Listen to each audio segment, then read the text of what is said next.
안녕하세요, 친구. 유럽의 유럽형 오펠 저피러 이 4대 중 3대가 디젤 엔진과 함께 판매되었습니다. 이는 이수주의 1.7시트i, 스타일 변경 후 110 및 125hp와 피아트의 1.9시트i, 100, 120 및 150hp입니다. 우선 120마력 1.9시트를 추천해야 한다. 성능, 연료 소비 및 높은 신뢰성의 적절한 조합을 제공합니다. 150마력 1.9시트i, Z19DTG 지점은 흡기 매니폴드의 댐퍼와 제어 요소 마모로 인해 어려움을 겪고 있습니다. 결과적으로 견인력이 떨어지고 체크 표시 등이 켜집니다. 흡입 파이프를 교체해야 합니다. EGR 시스템의 배기가스 재순환 밸브도 종종 막히는 경우가 있습니다. 증상은 시동이 어렵고 속도가 증가함에 따라 터빈이 최대 출력에 도달하지 못합니다. 견인력 부족은 막힌 PDF 디젤 미립자 필터로 인해 발생할 수도 있습니다. 1.7 차가운 엔진을 시동한 후 시타이가 멈출 수 있습니다. 이에 대한 책임은 연료 분사 펌프의 비례 밸브에 있습니다. 원래 펌프는 정품이 아닌 펌프와 달리 밸브를 교체할 필요가 없습니다. 이 장치에는 항상 미립자 필터가 장착되어 있습니다. 일반적으로 필터는 최대 25만 킬로미터에 도달합니다. 전 세계적으로 1.7시트는 신뢰성과 내구성이 뛰어납니다. 그러나 터보차저에는 문제가 있습니다. 미쓰비시에서 공급받았습니다. 타이밍 드라이브, 벨트. 타이밍 벨트는 캠축뿐만 아니라 오일 펌프도 구동합니다. 벨트 교체는 특별한 절차이므로 전문가에게 맡겨야 합니다. 이것이 올바르게 수행되지 않으면 펌프 성능에 영향을 미칠 수 있으며 장기적으로는 엔진이 정지될 수 있습니다. 2009년부터 1.7시트는 덴소 앞전 인젝터를 사용했는데 이는 이전 바시 전자기 인젝터보다 다소 더 섬세한 것으로 입증되었습니다. 가솔린 1.6 트윈포트, 105마력, 페이스리프트 후 115마력는 대형 패밀리카에 너무 약하다. 1.6리터, 105hp, 이름의 팀포어트 접두사는 흡입관에 소용돌이 플랩을 사용한다는 의미입니다. 때때로 그들은 덜거덕거리기 시작합니다. 그러나 일반적으로 그들은 떨어지지 않으므로 엔진에 들어가지 않습니다. 때때로 댐퍼 위치 센서가 고장나서 교체하는 것이 어렵지 않습니다. 흡기 매니폴드를 변경해야 하는 경우 상황은 훨씬 더 악화됩니다. 때때로 발생함. 천연가스를 사용하는 버전 1.6CNG, 94 및 97마력는 매우 드뭅니다. 일반적으로 서두르지 않고 근처에 주유소가 있는 경우에만 이 개조품을 구입하는 것이 합리적입니다. 더 젊은 1.6TCNG, 150마력 터보 엔진가 훨씬 더 활기차다. 1.8리터 Z18XR 엔진, 140hp은 유지관리 비용이 많이 들지만 성능 측면에서는 최고의 옵션입니다. 오펠 저피러 제품군에는 1.8 엔진보다 약한 120마력 버전도 있습니다. 타이밍 벨트는 타이밍 벨트를 구동하는 데 사용되며 6만 킬로미터 후에 교체해야 합니다. 한 쌍의 VVT 위상 조절기가 가스분배 시스템에 설치됩니다. 그들은 대개 주인을 별로 괴롭히지 않습니다. 그러나 2010년 이전에 조립된 자동차의 경우 10만에서 15만 킬로미터 후에 기어가 덜거덕거리기 시작했습니다. 1.8의 주요 문제점은 항상 새는 열교환기 게스킷입니다. 오일이 부동액에 들어갑니다. 결함은 50에서 10만 킬로미터마다 제거되어야 합니다. 극단적인 경우 새 게스킷이 오래 지속되지 않으면 열교환기 하우징을 교체해야 합니다. 오일은 일반적으로 15만에서 20만 킬로미터 후에 발생하는 누출된 오일 펌프 게스킷을 통해 부동액에 들어갈 수도 있습니다.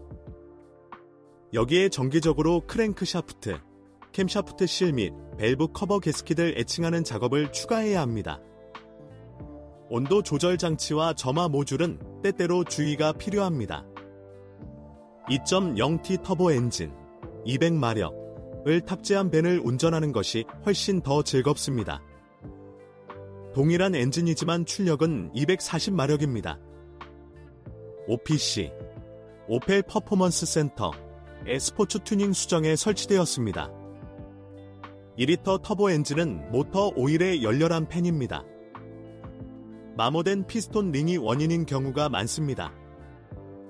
직접 가솔린 분사 및 최대 배기량 2.2리터, 155hp를 갖춘 최신 동력 장치입니다.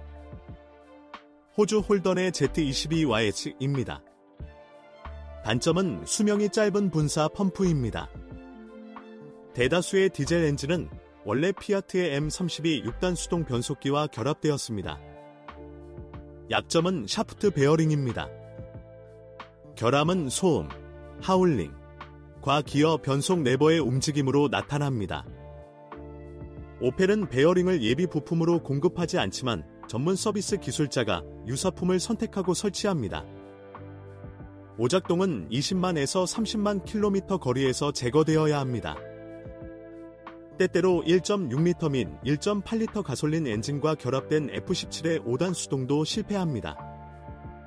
그러나 수동 변속기 클러치는 30만 킬로미터가 넘는 서비스 수명으로 당신을 기쁘게 할 것입니다. F17 수동 변속기를 기반으로 제작된 5단 이진나닉 로봇 기어박스는 명성을 얻지 못했습니다.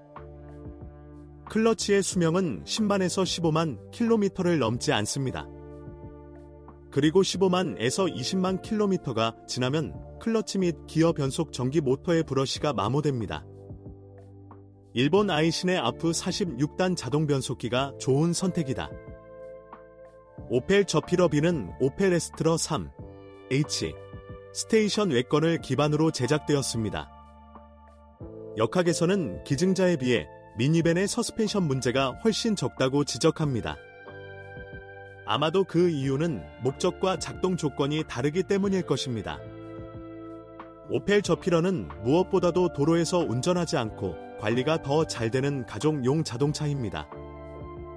그러나 서스펜션 설정을 사용하면 약간의 플레이가 가능합니다. 서유럽에서 수입한 일부 오펠 저피러 B에는 전자 제어식 CDC 충격 흡수 장치, 아이디스 플러스 스포츠 셰시의 요소가 장착되어 있습니다. 그들의 삶의 한도는 10만 킬로미터입니다. 아이디스 스포츠 셰시는 약간 덜 발전했습니다. 두 서스펜션 모두 15mm 낮아졌으며 엔진 출력이 120cp 이상인 차량에만 설치할 수 있습니다. 흥미로운 옵션 리버 매트. 자동 리어 서스펜션 높이 조정 기능을 제공합니다. 트렁크에 물건을 자주 넣어야 하는 경우 유용한 기능입니다. 그러나 스포츠 서스펜션과 리버 매트는 상호 배타적입니다. 그들은 함께 설치되지 않았습니다. 일반적으로 저피러 B의 세시는 매우 안정적입니다. 가장 먼저 가야 할 부품은 일반적으로 스테빌라이저 바, 타이 로드 및 로드입니다.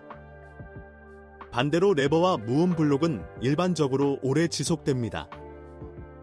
또한 볼 조인트와 사일런트 블록은 별도의 부품으로 공급됩니다. 후방빔의 무음 블록은 20만 킬로미터 후에 마모됩니다. 앞바퀴 베어링은 10만에서 15만 킬로미터 후에 교체해야 했습니다. 뒷바퀴 베어링은 20만에서 25만 킬로미터 이상 이동합니다. 일부 소유자는 20만 킬로미터 후에 파워 스티어링 펌프의 고장을 처리해야 했습니다. 오펠을 선택할 때 2008년 이후에 생산된 스타일이 변경된 버전을 고려하는 것이 좋습니다. 더 나은 품질로 조립되고 오작동이 적습니다. 스타일을 변경하기 전 모델은 현대화 후에 제거된 내부 플라스틱의 삐걱거리는 소리로 인해 어려움을 겪습니다. 또한 오펠 저피러 B에는 스티어링 휠과 ESP 아래 전자 스임 모듈이 장착되어 있습니다. 파워 윈도우 제어 컨트롤러도 작동하지 않을 수 있습니다. 버튼 작동이 중지됨. 일부 자동차에는 냉각수 수준 센서가 있지만 다른 자동차에는 없습니다. 센서가 있는 기계에서는 유체 부족에 대한 메시지가 디스플레이에 나타날 수 있습니다. 부동액 수준이 정상이면 센서의 책임입니다. 그러나 때때로 그 이유는 팽창 탱크의 일부인 플로트 때문입니다. 나이가 들면 뒷문과 차체 사이의 보호주름의 배선이 중단됩니다. 결과적으로 윈도우 레귤레이터 작동 및 중앙잠금 장치의 오작동이 발생합니다. 단락이 발생하면 오디오 시스템과 중앙잠금 장치가 손상될 수 있습니다. 10에서 14년의 작동 후에 작은 부식 및 페인트 부푸름이 감지됩니다. 문제 영역은 트렁크 리드, 도어 하단, 문턱 및 뒷바퀴 아치입니다. 15에서 20만큼 후에는 발전기 결함으로 인해 배터리 충전에 문제가 발생합니다. 다른 모델의 오작동을 알고 계시다면 꼭 적어주세요.